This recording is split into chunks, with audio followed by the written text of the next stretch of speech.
তুমি কি বোরকা পরে আসছো? না। আমি জানতাম তুমি এরকম করবা, এই জন্য আমি বোরকা নিয়ে আসছি। এই নাও, তুমি আগে বোরকা পরে আসো।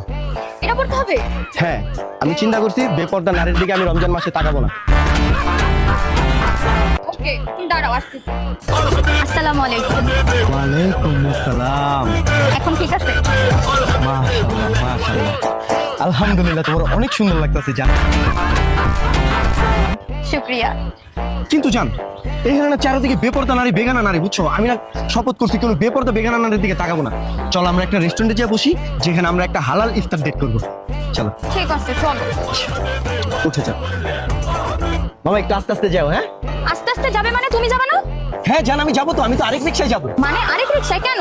জান তুমি বুঝো নাই, আমরা তো আসছি হালাল ডেটে। যদি পাশাপাশি দুজন এক রিক্সায় বসে যাই, ভাইয়ের সাথে গা লাগবে না, রোজাটা হালকা হয়ে যাবে না, আমাদের ডেটটা যেন হালাল হয়, এই চিন্তা করেই তো আমি দুইটা রিক্সা নিলাম। তুমি এক রিক্সায় যাবা, আমি আরেক রিক্সায়